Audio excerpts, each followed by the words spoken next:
What was the last thing you said to someone before they died? My beautiful wife Kathy was diagnosed with breast cancer. She fought for 5 years. We never knew she was terminal until 8 days before she passed, and we found that out accidentally. We were in the chemotherapy area of our local hospital. At this time Kathy's platelets were too low for her to receive chemo, but she was still undergoing blood tests on this day. One of the nurse practitioners came up to Kathy and asked my wife how she was feeling. She responded that she was tired, but otherwise feeling okay. Then the shocking news arrived. In front of staff, other patients, and visitors. The nurse practitioner asked Kathy if she had decided on hospice. I looked at this nurse practitioner and said, "What are you talking about?" She took a step backwards and said, "Oh, I thought the doctor already talked to you?" At this point I fell apart and began to cry like a baby. I looked into my wife's eyes and I saw her eyes welled up in tears. My Kathy, being the amazing woman that she was, comforted me, when instead I should have been comforting her. The entire staff surrounded us to tell us how sorry they were that we had to find out this way.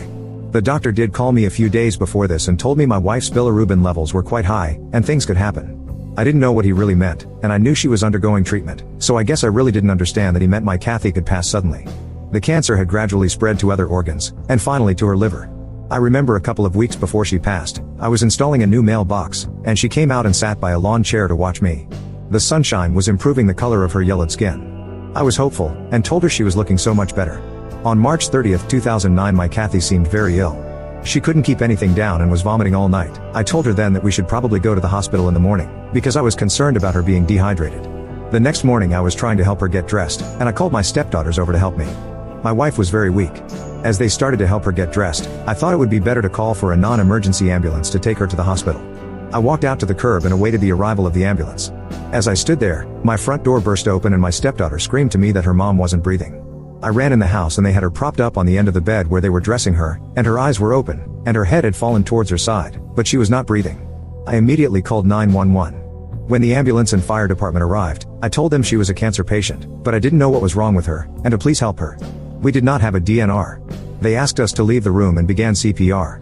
They took her out to the ambulance and ran code to the hospital. I followed in my car, and called her dad, brother and sister. When I got to the hospital I wanted to be with her but they wouldn't let me go back to where she was being treated.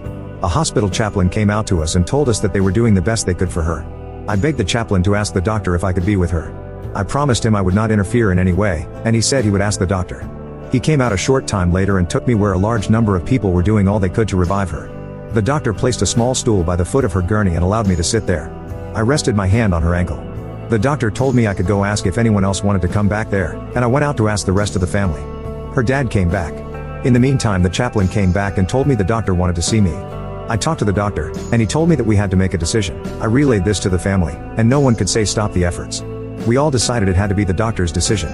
I went back to the room where she was with the doctor, and all the staff looked at him and I, and the doctor just gently nodded at them. All heroic effort stopped, and her ventilator was turned off. Kathy was gone. The doctor announced time of death, 9:33 a.m. I never got the chance to say goodbye, or give her any final words, because I was standing outside the house waiting for an ambulance. After my Kathy passed, I recall that one of my stepdaughters told me that the last thing my Kathy said was "I'm ready." I also recall that the night before she passed, she kept reaching her arms and hands toward the ceiling, which I believe was reaching out to be welcomed by our God. I love you, Kathy. I miss you. Until we meet again. Postscript, I've also been diagnosed with prostate cancer.